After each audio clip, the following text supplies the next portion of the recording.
நான் மாமலா டைம்ல நீங்க விஜய் சாருக்கு ஒரு ஸ்கிரிப்ட் நரேட் பண்ணியிருக்கீங்கிற மாரி வந்துச்சு. ஆமா. நடந்துச்சா சார் அது? நம்ம விஜய் சார் வந்து படம் பார்த்துட்டு வீட்டுக்கு கூப்பிட்டு, அவங்க ஒய்ஃப்லாம் வந்து டீலாம் குடுத்தாங்க. அவங்க பார்க்கும்போதே பதட்டமா பேசுனாங்க. சிவரிங் வந்து அப்போ வரைக்கும் தெரிஞ்சுச்சு. நேத்து நைட் தான் படத்துக்கு போனோம். அவங்களுக்கு இன்னும் அந்த பதட்டம் போகல.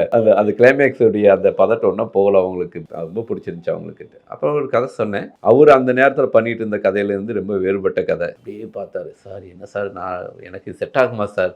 எனக்கு விஜய் சார்ட்ட ரொம்ப பிடிச்ச விஷயம் என்னன்னா, அந்த செகண்ட் சொல்லிருவார். நெறைய ஹீரோஸ் நாளைக்கு சொல்றேன்பாங்க. ஒரு 3 டேஸ் டைம் குடுங்கம்பாங்க. அதெல்லாம் இருக்காது. விஜய் சார் சொல்லி முடிச்சோனே, அண்ணா எனக்கு செட் ஆகாதுண்ணா. தப்பா நெனச்சுக்காதீங்கண்ணா. ஸோ நமக்கும் வந்து ஒரு 2 நாள் 3 நாள் வெயிட் பண்றதுக்கான ப்ராசஸ் இருக்குல்ல. அது இருக்காது. Single decision. அதே மாதிரி பாண்டி நாடு முடிச்சதுக்கு அப்புறம் ஜில்லா செட்ல போய் மீட் பண்ணேன். பாண்டி நாடு எல்லாம் ரொம்ப நல்லா இருக்குன்னு சொன்னாங்கண்ணா.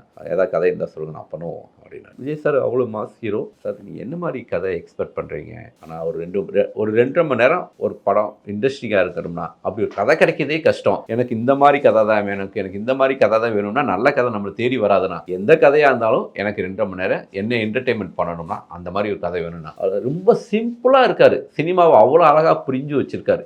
ஒரு நல்ல கதை கிடைக்கிறது எவ்வளோ கஷ்டம்.